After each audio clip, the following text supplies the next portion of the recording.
Labdien! Raidieraksta vārti 14. sērijā.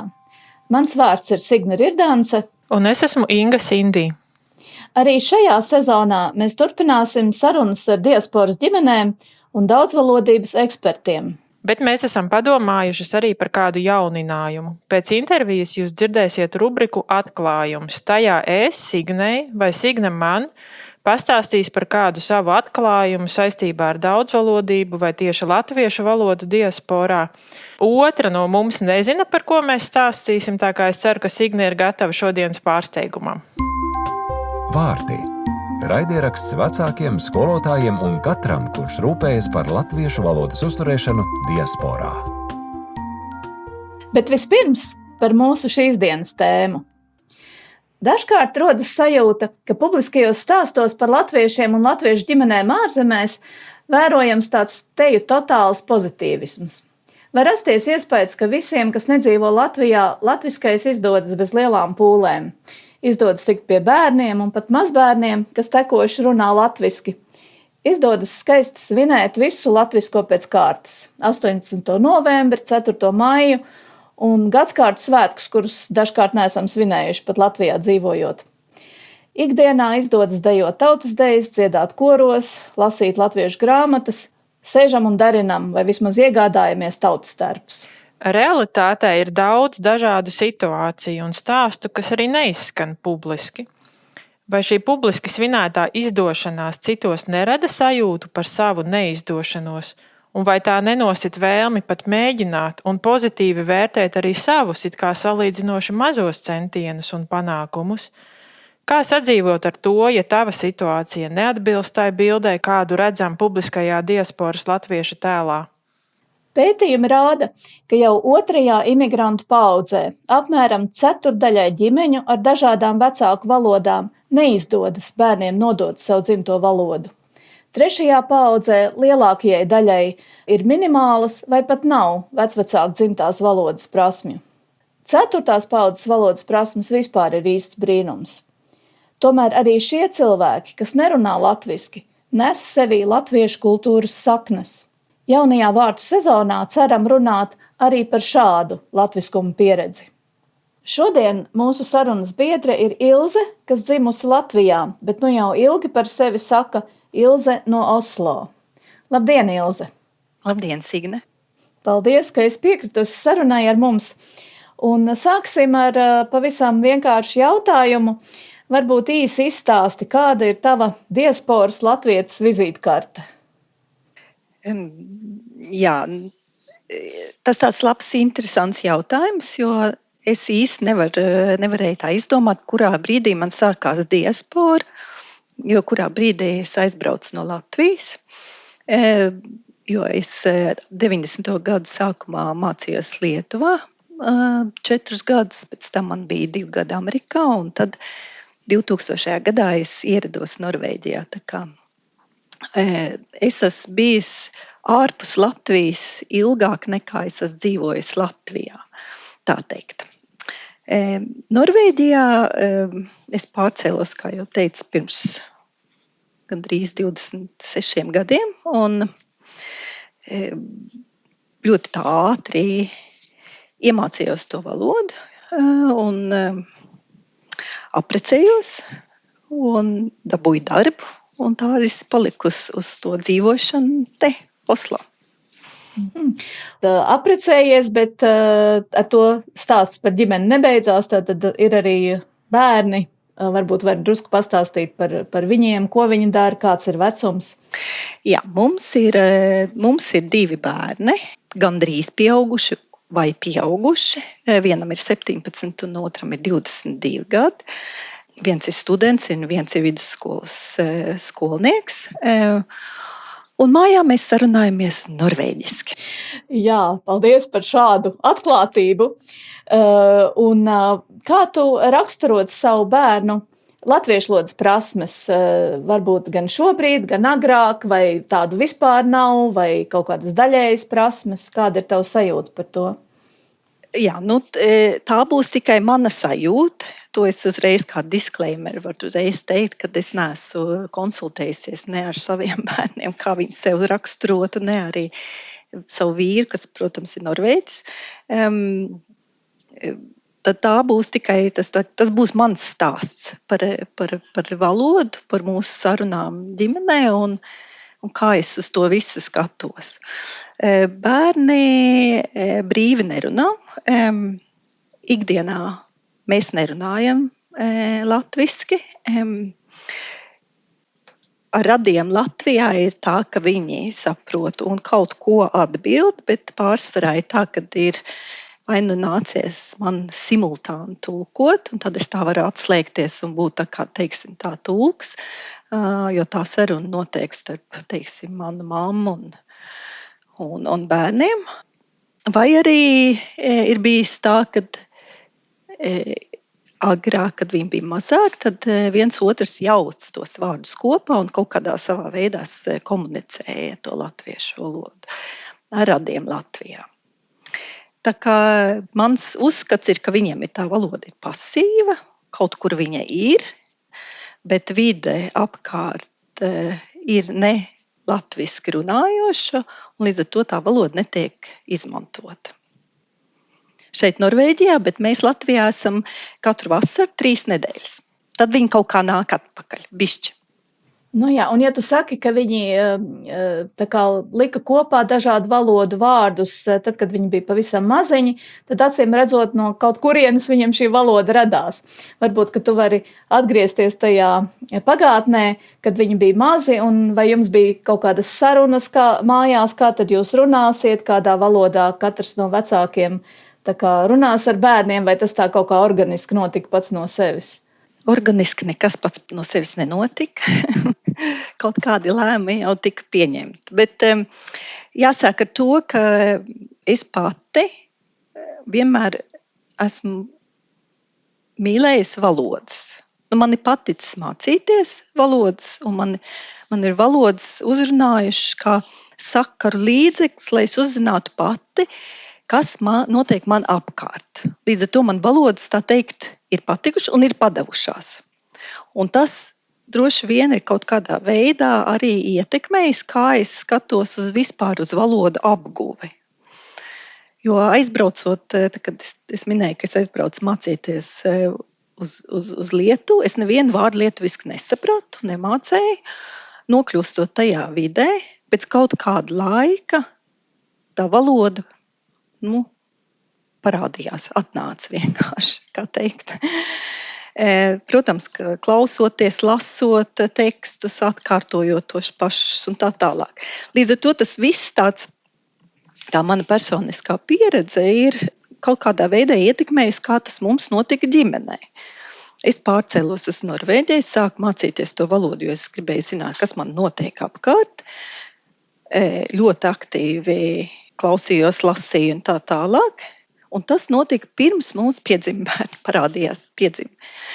Līdz ar to, tanī brīdī, kad mums jau bija bērni mājās, mēs bijām pārgājuši uz norvēģu valodu. Sākumā mēs lietojām angļu valodu kā saziņas valodu, bet vienā brīdī tā mana norvēģu valodas vārdu krājums bija sasniedzis to kritisko masu, kad es varēju nevienkārši pateikt, jā, paldies, lūdzu, pasniedz man tur dakšiņu vai nazīti vai iznes miskasti, ja? Bet tas jau bija, es jau varēju runāt un diskutēt par tēmām norvēģiski. Un tanī brīdī tā pārgāja uz to norvēģu valodu. Līdz ar to, tad, kad piedzima bērni, ja?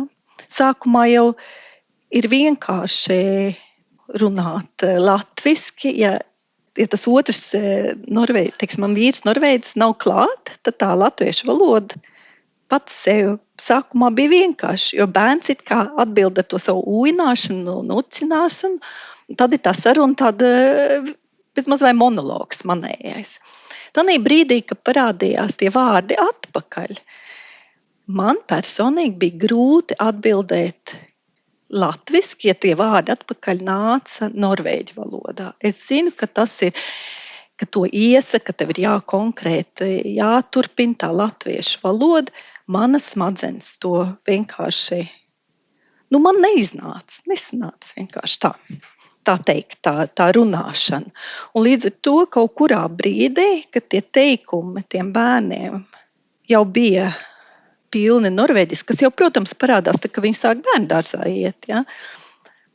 Tad mums runīgai ģimenei, mēs esam ļoti runīgi, tas arī jāatzīmē, ka mums visiem ļoti patīk piedalīties sarunā, tad tā saruna visa automātiski aizgāja norvēģiski.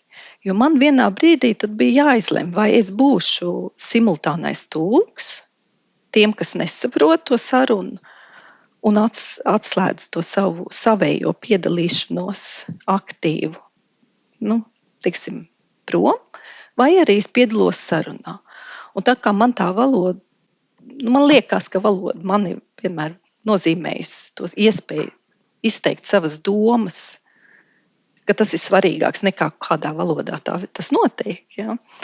Tad tas tā ļoti kaut kā tā teikt organiski aizgāja norvēģiski. Un vēl viens tas aspekts bija tas, ka, teiksim, ne jau visiem tā valodas padodas vienkārši. Ja? Un es ļoti labi saprotu, ka es nevaru prasīt otram, teiksim, varbūt partnerim vai vīram vai sievai, tieši tādu pašu vieglu pieeju valodai. Ja? Kādam tā valoda padodas vienkāršāk iemācīties un kādam vienkārši nesanāk. Tā kā tas mums aizgāja organismi, bet nemaz īpaši nepiedomājot. Vai ne? Man liekas, ka varbūt to var tā saukt, ka komunikācijas mērķis ir svarīgāks par to formu, vai ne? Tik ļoti gribas sarunāties, ka izvēlas to formu, kurā tajā brīdī visiem ir vienkāršāk vai vispār, kas visiem ir pieejama. Visiem ir pieejama, un tad tas kompromiss, protams, ir, ka tā konsekventi pieturēties, ka, ja bērns atbild runā man, tad es runātu latviski, tas nozīmē man pārslēgties uzreiz uz citu valodu automātiski un mēģināt dabūt visu to informāciju ārā, jo arī, teiksim, kad es minēju, ka bērni jauc tos vārdus, ja? Tas bija vecākais bērns.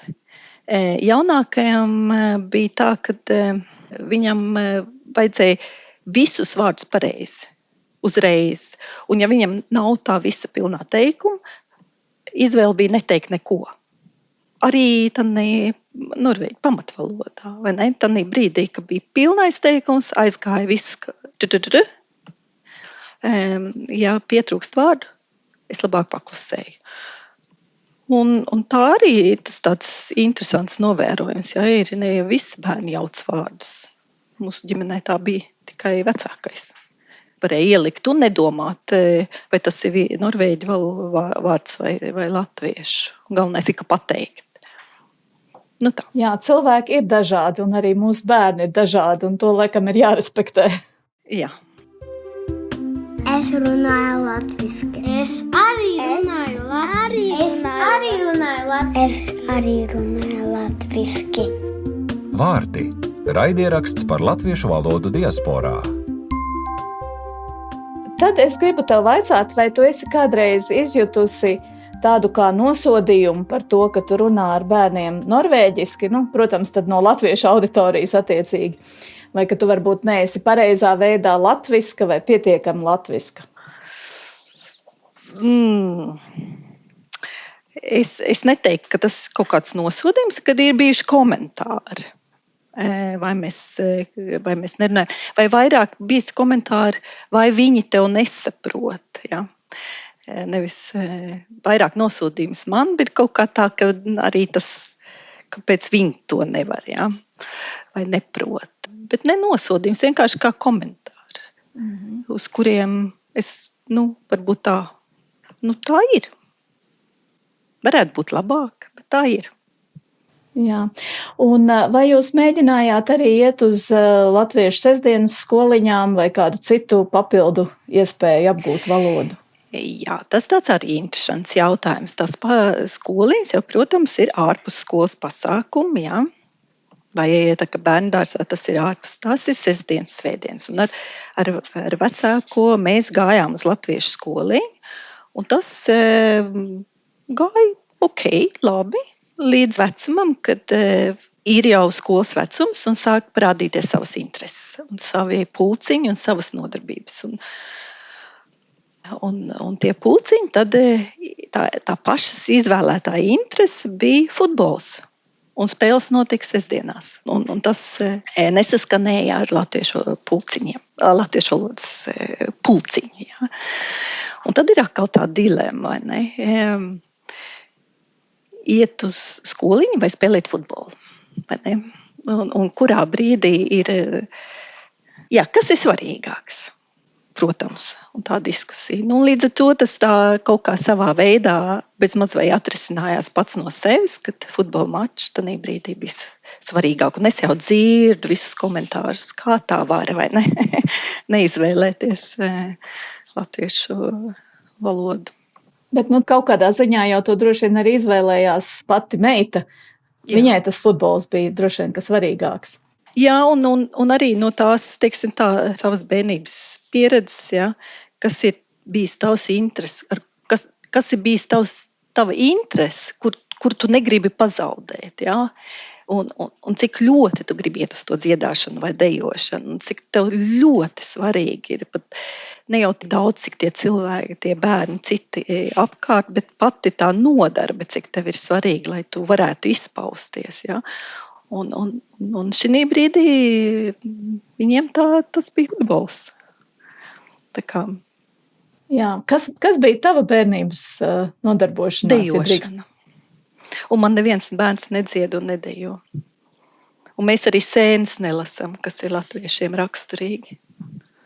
Bet ko jūs darat, kas tevi atšķir, teiksim, kas jūsu ģimeni varbūt tomēr atšķir no tādas vidējās norvēģu ģimenes un visi tā brīnās, tas ir tāpēc, ka viņi tur latvieti? Vai ir kaut kas tāds vispār? Mēs visu jūliju pavadām Latvijā.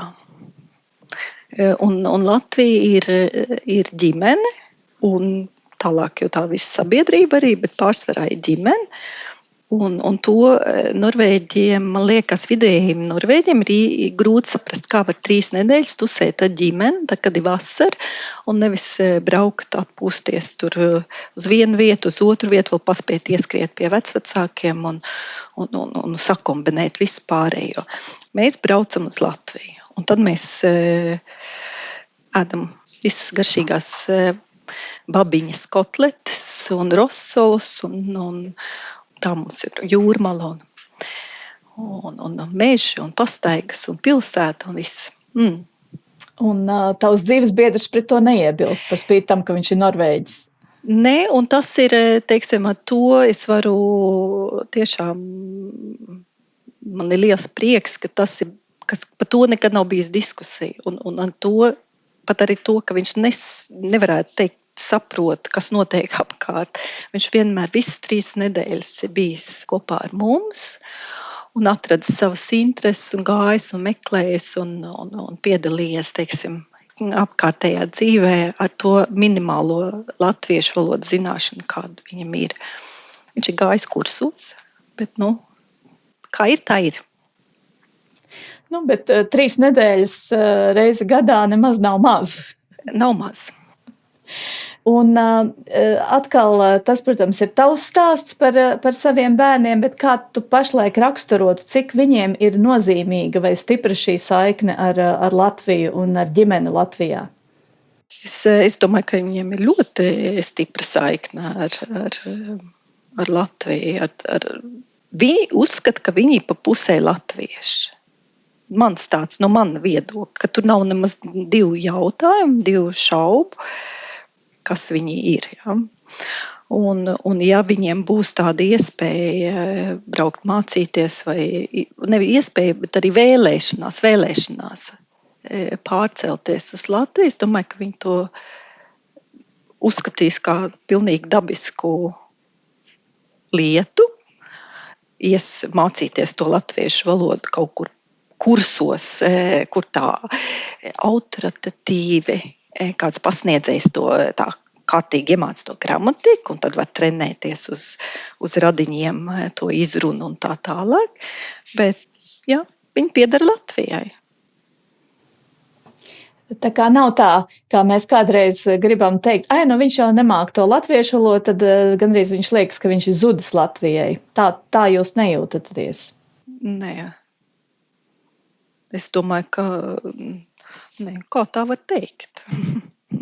Nē, bet protams, sabiedrība uzskata, ka tikai tie, kas perfekti izrunā visus vārdus radio un televīzijā un perfekti lasa un ir izlasījuši visus pareizās literatūras grāmatas, ka tikai tie var būt daļa no tā teikt pamat iedzīvotājiem, tad jau, protams, vai ne?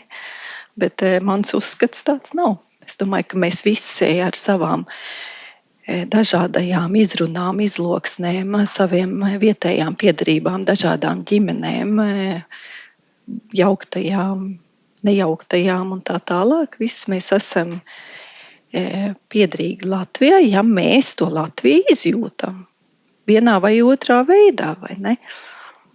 Piemēram, man dēls atnāca mājās vienu dienu un viņš izstāstīja visu par Latvijas futbola komandām. Kādas, kur ir, un vienkārši tāpēc, ka tas interesē, un ka viņš viņām visu zina, bezmaz vai atradas kaut kur internetā informāciju, apkopojas, un viņam liekas, ka tas tāds interesants fakts, vai ne? Pie tās valodas mēs piestrādāsim. Inga, vai tev ir arī kādi jautājumi, ko tu vēlētos uzdot? Vai varbūt pārdomas? Vairāk droši vien pārdomas. Es klausos ar interesi, Ilze, tavu stāstu. Man situācija ir līdzīga. Jo arī mans vīrs nerunā latviski, un es ļoti labi saprotu to, ka ir arī kaut kādi kopējie ģimenes kompromisi. Mēs nevaram visu dzīvi, visu savu iesaistīto personu dzīvi pakārtot, teiksim, tam, lai, teiksim, ļoti intensīvi dzīvotu latvisku dzīvi, dzīvojot citā valstī, vai ne? Jo ir tik, tomēr mēs esam ģimene, un mums ir jāiziet uz kaut kādiem kompromisiem arī, un ne visiem tās intereses ir. Ir jau brīnišķīgi, ja ir partneris nelatvietis, kurš visu katru sestdienu ir gatavs pavadīt latviešu skoliņā, bet būsim reāli, un cilvēkiem ir arī cita dzīve, gan profesionālā, gan vaļasprieka un tā tālāk. Es klausoties vienkārši Ilze domāju par to, ka Signē mīļais Juris Kronbergs, man liekas, vienā intervijā teica, vienmēr mēs uzsveram, un mēs arī uzsveram, ka tā ir bagātība, prast divas valodas un dzīvo divās kultūrās, bet tas ir arī grūti visu laiku sēdēt uz diviem krēsliem. Viņam bija tāds teikums. Tas ir dažreiz arī grūti, vai ne, Ilze, sēdēt uz diviem krēsliem, tāpēc es ļoti klausos un domāju, ka jā, mums katram ir kaut kādā brīdī no kaut kā jāatsakās, bet tas nenozīmē, tas arī nenozīmē, ka teiksim, bērni nav Latvijai piederīgi, ka šī piederības formas var būt tik dažādas. Tādas mans pārdomas. Jā, es pilnīgi piekrītu. Un ja padomā, cik kādi mums ir tie pienākumi, ko mēs paši vai mums arī sabiedrība uzliek, ja? Kā cilvēkam, ja tā padomā, mums ir jābūt labam darba ņēmējam. Tev ir 100% jābūt 8 stundas, cik tur darbā, jā, ar pilnu atdevi. Tad tu ātri skrien uz mājām, tev ir jāpaspēj visu nokārtot pa ceļam līdz mājām, jātais mājās viss mājas darbs jāpaveic arī bezmaz vai tur 100%, jā. Tad tev ir jābūt labam tur partnerim un tā tālāk, vēl tas jāpaspēj, un tad vēl no skolas mājas darbos tev ir jāpaspēj šitas projekts uztaisīt, vai ne, bērnam palīdzēt. Tad tev ir jāpaspēj ar draugiem satikties, un vēl tur kaut kurā brīdī jāizlasa kāda grāmata, un vēl, ja tev nedod Dievs, ir vēl kaut kāda interese, kas tur aizņem 1 stundu tavat laika, ja tu tur iesi dziedāt kaut kādā korī un deju kolektīvā, tad tas tev arī viss ir jāpaspēj. Un ja vēl tam pa visu vēl uzliek, teiksim, tādu kaut kādu kā morālo, nespiedienu, bet tādu kā rāmi virsū, kad arī vēl tanī otrā vai trešajā valodā ir jārunā bezmaz vai pilnīgi perfekti, citādi netais mutu vaļā, ja? Tad nedod Dievs. kā mēs te varam vispār izdzīvot. Ja? Jā, mēs esam arī šad un tad jau pieminējušas arī citās sarunās, ka šis te arī tās gaidas arī pārsvarā ir no mātēm, no sievietēm. Un no otras puses, tā bērna audzināšana jau šodien atšķirās no tā, ko mēs, teiksim, lasām par pēctrimdes periodu, ka konkrēti pateikt, ja tur man neatbild latviski, kas pagriež muguru un ej projām. Mēs jau arī bērnus tā vairs neaudzinām, vai ne? Un ja bērns, teiksim, izvēlas to futbola treniņu, tas viņam ir ļoti, ļoti svarīgi. Nav jau arī kopumā vairs šīs te autoritārās audzināšanas pieejas. Nu, es domāju, daudziem varbūt noteikti tur ir kaut kāds spektrs, un katrs jau ir atšķirīgs. Ja? Bet ja tu esi šis te iejūtīgais vecāks, kurš arī tomēr arī tiek kaut kādā ziņā šobrīd tā to mēģina pasniegt, vai ne, tad arī ir jāņem vērā šis te bērnu viedoklis, kad viņam sestdienā ir kaut kas cits un tam līdzīgi. Bet tas jau arī tas rezultāts, jau tas, ko tu stāsti, jau nav tāpēc sliktāks vai kā. Galvenais jau ir, ka jūs braucat uz Latviju, jums jau ir tā interese par to, un redz interese par bērniem, par vēsturi un tā tālāk. Tas jau, man liekas, tas galvenais ir. Un varbūt, ka tad, ja spiestu un tur sistu un dzītu uz to skoliņu, varbūt, ka tad pat būtu tieši pretējais iznācis. Kā to var zināt, vai ne? Jā, to nevar zināt. Jā. Nē, to nevar zināt, un tāpēc es pat īsti tā neuztraucos, jo man liekas, ka viņiem tā Latvija ir ļoti tāda harmoniski jauka vieta, tur ir mīļā babiņa, un kas āda un taisa kotlets, un pie kuras mēs tur uz madrečiem arī paliekam dzīvot uz visām vasaras brīvdienām, un klausamies mūziku un skatāmies koncertus un ejam uz dažādām izstādēm un arī zinām futbola komandas, kādas ir bijušas Latvijā. Tas ir vairāk nekā es varu par sevi teikt. Tā kā varbūt, ka uz šīs jaukās nots par latviešu futbolu arī varam noslēgt mūsu sarunu. Liels paldies tev, Ilze! Paldies, Ilze! Paldies, ka uzaicinājāt. Tiešām interesanti bija parunāt. Paldies! Vārti. Raidieraksts par latviešu valodu diasporā. Un mēs turpinām sēriju ar mūsu jauno rubriku Atklājums. Signe, es esmu sagatavojis nelielu citātu, un es lūkšu tevi tagad klausies un mēģini pateikt, kurā gadā, kā tev liekas, tas ir rakstīts. Tātad, ir daudz dzirdēts par to, cik apdraudēts diasporā ir nevien latviskais dzīves skatījums, bet arī valoda.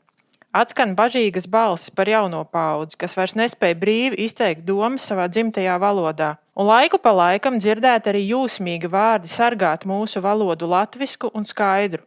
Un tomēr ik viens nākamais rakstītājs, kas pieskaras šai problēmai, ir spiests konstatēt, ka šis process nav apturams, bet neglābjami iet tālāk iesāktajā virzienā. Acīm redzot, ir kāda likumsakarība, kas nosaka valodas pārmaiņas diasporā, par spīti atsevišķu runātāju labai gribai vai cildeniem vārdiem. Kā tev liekas? Kad apmēram tas varētu būt rakstīts?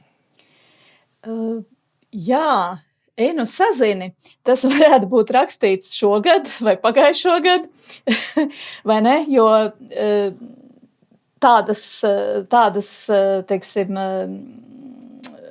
sajūtas mēs šad un tad dzirdam arī mūsdienās.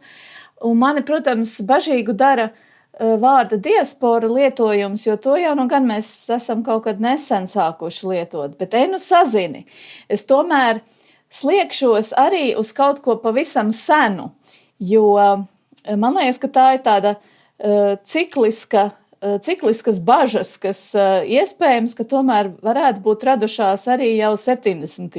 gados. Tā kā es skatos uz šiem diviem. Pagājušo gadu vai 70. Labi. Tātad pirmkārt es tev mazliet mānu, ja? Es to vārdu diaspora aizviedoju. Oriģinālā bija rakstīts emigrācija. Bet ja es būtu teikusi emigrācija, tu uzreiz saprasti, ja?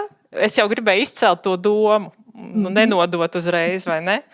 Lūdzu, un šis citāts ir no raksta, kas ir rakstīts 1949. gadā.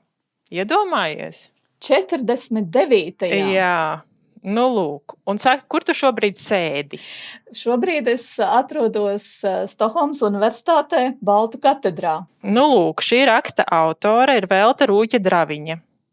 Ja, kura droši vien šobrīd, kuras raksti stāv tev aiz muguras mapēs, ko es redzu. Klausītāji neredz, bet es redzu, ka Signejai aiz muguras ir mapes.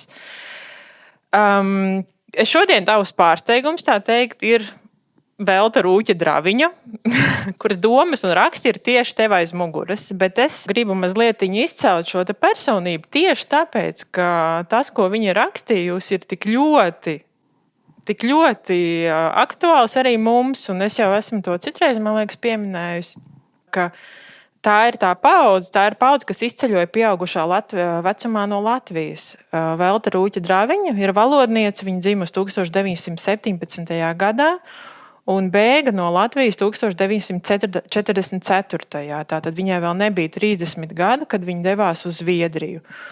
Tur piedzima viņas 2 bērni.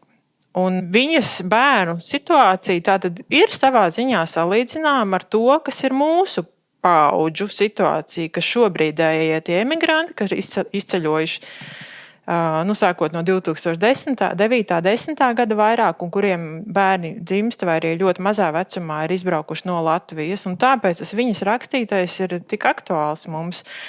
Bet Velta Rūķa-Draviņa ir interesējusies par ļoti, ļoti daudzām lietām. Viņa ir valodniece, folkloras vācēja, izloksnes, viņai ir interesējušas. Es negribu atstāstīt visu biogrāfiju, bet tas, kas ir Latvijā varbūt mazāk zināms, ir tieši šī daudzvalodība, ka viņa, tad, kad viņai piedzima viņas 2 bērni Zviedrijā, viņa pastiprināti sāka interesēties par to, kā attīstās viņas bērnu valoda šajos divvalodības apstākļos. Viņas vīrs arī bija latvietis, tātad viņa runāja mājās tikai latviski. Bet bērniem, protams, jau ļoti agri, tā skaitā jau no mazas bērnības pagalmā dzīvojoties ar citiem bērniem, bija saskara arī zviedru valodu. Nu, lūk, un Velta Rūķa-Draviņa ir šajā jomā vispār ļoti augstu novērtēta eksperta, tāpēc, ka viņa bija savā ziņā tāda ļoti progresīva. Tas bija tas laiks, 60. gadu sākums, kad vēl bija aizvien vēl pastāvēja tas priekšstats, ka 2 valodas var kaut kā ietekmēt bērnu intelektu, ka tas vispār nav normāli. Ja? Un viņa to visu vērojot savus bērnus un aprakstot savus bērnus, aizstāvēja, ka tā tas gluži nav. Un vēlāk es esmu lasījusi arī citus tādus pasaules līmeņa pētījumus, kur atsaucās tieši uz tiem pašiem pirmajiem Draviņas rakstiem. Un viņai ir iznākusi tāda maza grāmatiņa 1967. gadā, publicēta Zviedrijā Lundā, bet sarakstīta vāciski un saucas Daudzvalodība pirmsskolas vecumā. Tur viņa apraksta ļoti daudz un dažādas lietas tieši par savu to bērnu valodu attīstību arī. Un ļoti tā arī mīļi un dabiski, kā mamma viņas vērojot visādi tur, izdara tos secinājumus un kombinējot ar tām viņas zinātnieces un valodnieces zināšanām. Bet es gribētu tev nolasīt dažus fragmentiņus, lūgt pakomentēt par varbūt pavisam dažiem aspektiem, par ko mēs līdz šim varbūt nemaz neesam runājuši raidierakstā. Viens tāds par sapņiem. Par sapņošanu. Kādā valodā sapņo daudzvalodīgi cilvēki, ne tikai bērni. Mani bērni pirmsskolas vecumā sapņos runāja ļoti maz. Daži vārdi un īsākas frāzes, kuras es nejauši pierakstīju, vienreiz bija zviedru valodā, citreiz latviešu valodā. Acīm redzot, katru reizi pielāgotas sapņa norisei. Pēc citu vecāku liecībām viņu bērni sapņos veduši arī garākas, diezgan labi saprotamas sarunas. Pat dziedājuši dziesmas gan pirmajā, gan otrajā valodā. Pēc valodas, kas tiek lietota miega laikā, var zināmā mērā spriest, kura no valodām ir dominējošā divvalodīgam bērnam arī nomodā. Divvalodīgu bērnu vecāki man ir stāstījuši, kā pēc bērnu sapņu valodas viņi ir secinājuši, vai abas valodas ir līdzsvarā.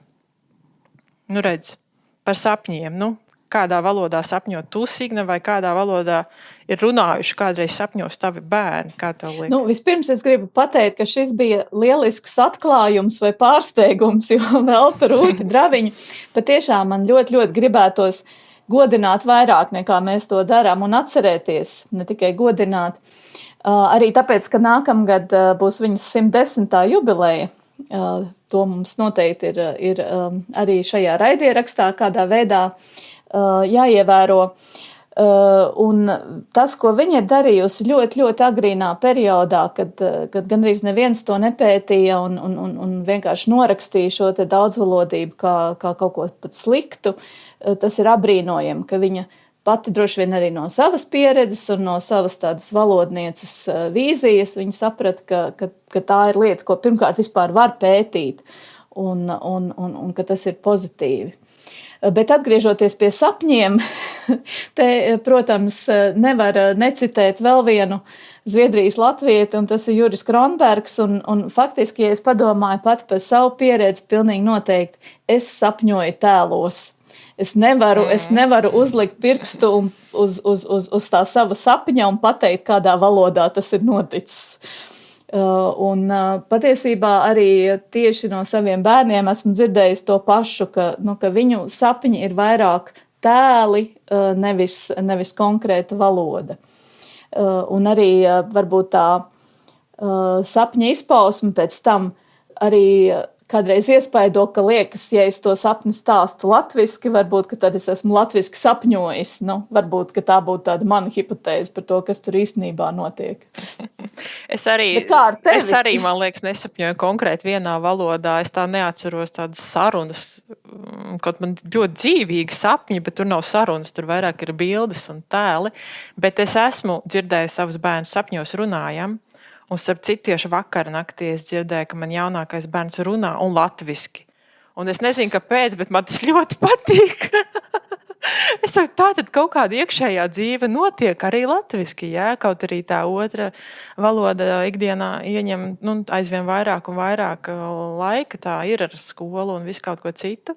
Bet tas tāds gandarījums, un tad apmēram tā kā šita viņa raksta, vai ne? Tad tāda sajūta, ka tur tomēr tā latviešu valoda ir arī dziļākajos apziņas slāņos vēl klātesoša. Sarkans kaut ko meitiņa stāstīja. Tā. Otrs citātiņš no Veltes Rūķes Draviņas. Pavisam īsa grāmatiņa, ļoti gara, ļoti jauka, būtu vispār brīnišķīgi, ja to kādreiz iztulkot. Viņai, starp citu, ir arī viena grāmata par valodu kontaktu zviedru valodā. Ja? Es nemācēšu izrunāt, bet valoda un valodu kontakti kaut kas tāds. Viņa ļoti daudz vispār piemēra tieši no zviedru valodas ietekmēm. Kā zviedru valoda ietekmē latviešu valodu šajā te vācu valodā rakstītajā grāmatā, kas droši vien, ka jums Zviedrijā arī īpaši interesanti. Bet tas otrs piemēriņš ir par to, cik agri jau bērniem ir šī apziņa, cik agri viņi var kautrēties arī par valodu, par kuru viņi nezina perfekti. Un viņa apraksta savu puisīti, tur viņam ir tikai 3 gadi, un viņš runā mājās latviski tikai ar abiem vecākiem, latviešu valoda ir stiprāka, un viņš nemāk tajā brīdī to zviedru valodu tik labi. Un viņš kautrējas iesaistīties tad sarunās ar bērniem zviedriski, bet mēs to pašu varam apgriezt, it kā arī otrādi, vai ne? Teiksim, ja latviešu valoda nav tik labi, tad bērns jau šādā mazā vecumā jūt attieksmi pret viņu. Tas ir, man liekas, tas svarīgi. Citāts šāds. Kautrīgs, jūtīgs un inteliģents bērns uzreiz distancējas, tiklīdz pamana, ka viņa mēģinājums sazināties dzimtajā valodā tiek atbildēts ar ironisku smieklu vai plecu raustīšanu. Viņš turas atstatus vai kopā ar savas valodas kopienas bērniem un vairs nemēģina turpināt sarunas ar šiem citvalodīgajiem bērniem.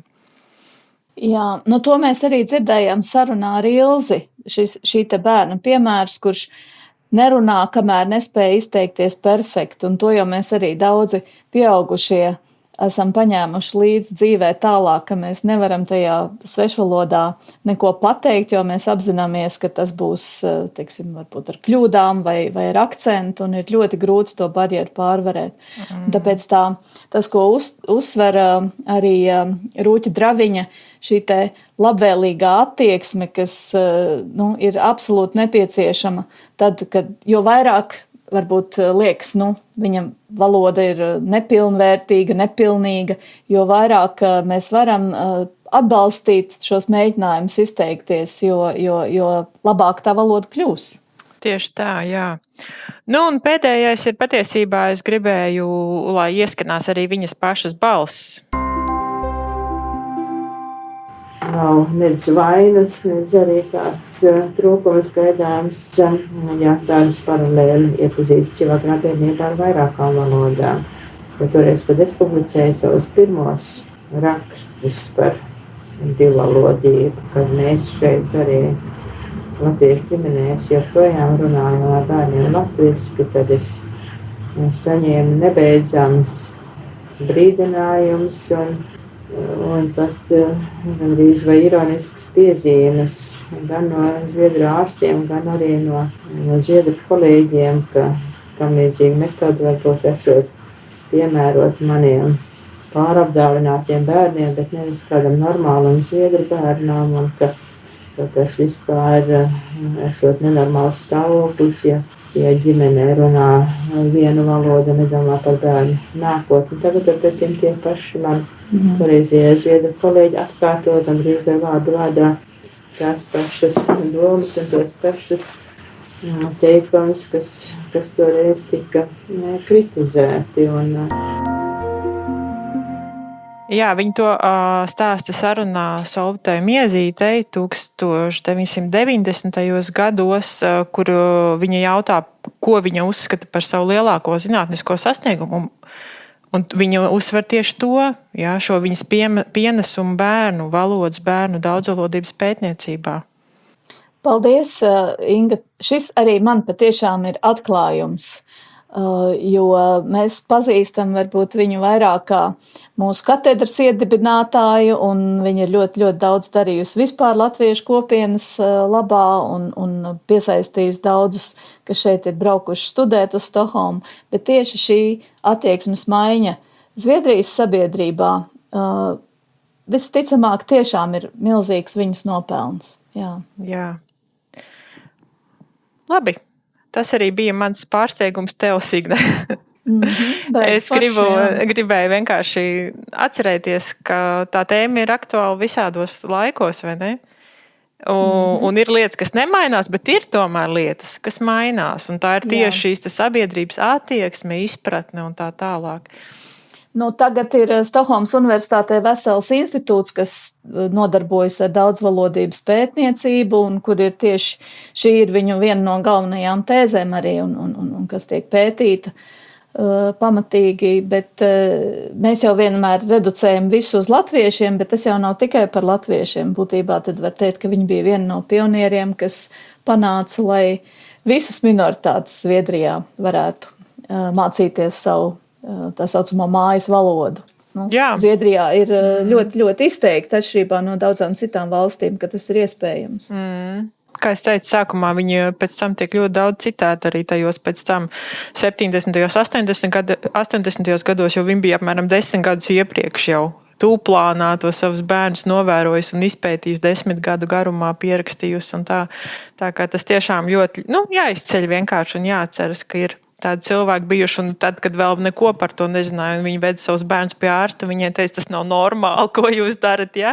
Tad arī šis spēks, kas ir bijis, tas ir ļoti vienkārši jauki, ka ir tādi piemēri, vai ne? Brīnišķīgi. Ar to arī mēs šodienas sēriju noslēdzam un tiekamies nākamajā sērijā, kurā mēs sarunāsimies ar Sanitu Martenu par tēmu valodu prestižs. Un es gaidīšu pārsteigumu, ko Signe būs sagatavojusi man. Labi, Inga, gatavošu to pārsteigumu. Uz redzēšanos! Vārti. Raidieraksts par latviešu valodu diasporā.